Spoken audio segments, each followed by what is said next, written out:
और भी बहुत सारे लोग खड़े हुए थे।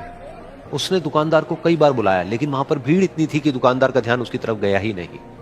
और फिर उस बच्ची को थोड़ा सा गुस्सा आया तो उसने अपनी मिट्टी की गुल्लक ले करके वहीं काउंटर पर जोर से रख दी, जिसके बाद में जो दुकानदार था और जितने भी लोग खड़े थे वो सब उस बच्ची की तरफ देखने लग गए।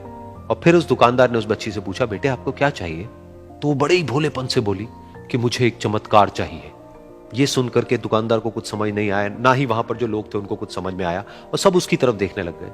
फिर दुकानदार ने बोला, बेटे चमत्कार तो यहां पर नहीं मिलता है। तो बच्ची को लगा कि वो उससे झूठ बोल रहा है, तो बच्ची ने कहा कि मेरी गुल्लक में बहुत पैसे हैं, आप बताओ आपको कितने पैसे चाहिए, लेकिन मैं आज यहां से चमत्कार लेकर के ही जाऊंगी। तो वहीं काउंटर पे एक और आदमी खड़ा था, उसने उस बच्ची से पूछा कि बेटे क्यों चाहिए तुमको चमत्कार? तब उस बच्ची ने अपनी कहानी बताई कि अभी कुछ दिन पहले मेरे भाई के सर में बहुत तेज दर्द हुआ, तो मेरे पापा मम्मी उसको हॉस्पिटल ले गए। उसके बाद कई दिन तक मेरा भाई घर नहीं आया। तो मैंने कई बार अपने पापा से पूछा, लेकिन उन्होंने मुझे कुछ नहीं बताया। उन्होंने बार बार यही कहा कि वो आ जाएगा, वो कल आ जाएगा, वो कल आ जाएगा, लेकिन वो आ ही नहीं रहा था। तो मैंने देखा कि मम्मी रो रही है, और पापा मम्मी को कह रहे थे कि उसकी दवाइयों के लिए और उसके इलाज के लिए जितने पैसे चाहिए उतने मेरे पास में नहीं है, अब उसको कोई चमत्कार ही बचा सकता है। तब मुझे लगा कि अगर मेरे पापा के पास में इतने पैसे नहीं भी हैं तो क्या हुआ, मेरे पास में तो है। तो मैंने जितने भी पैसे जोड़ रखे हैं वो सारे लेकर के मैं इस दवाई की दुकान पर आई। फिर उस आदमी ने उस बच्ची से पूछा, कितने पैसे हैं तुम्हारे पास में? ये सुनते ही उस बच्ची ने अपनी गुल्लक उठाई, जमीन पर फेंकी और तोड़ दी, और पैसे गिनने लग गई। बाकी सब लोग खड़े होकर के उसको देख रहे थे। थोड़ी देर बाद उसने सारे पैसे अपने हाथ में इकट्ठे किए और बोली, मेरे पास में पूरे 19 रुपए हैं।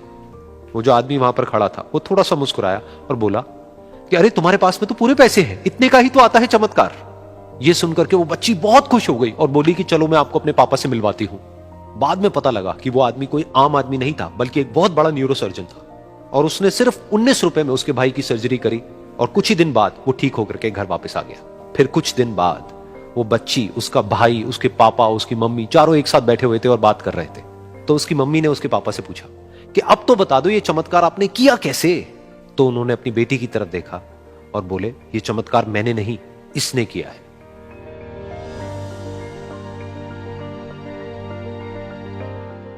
तो यहां पर एक बहुत बड़ी बात है जो हम उस छोटी सी बच्ची से सीख सकते हैं कि जिंदगी में कभी कभी ऐसा होता है कि हमको कोई रास्ता नजर नहीं आ रहा होता है और हम लोग हिम्मत हार जाते हैं। तब हमारे अंदर एक बच्चा होता है जो कोशिश करने से कभी भी पीछे नहीं हटता है।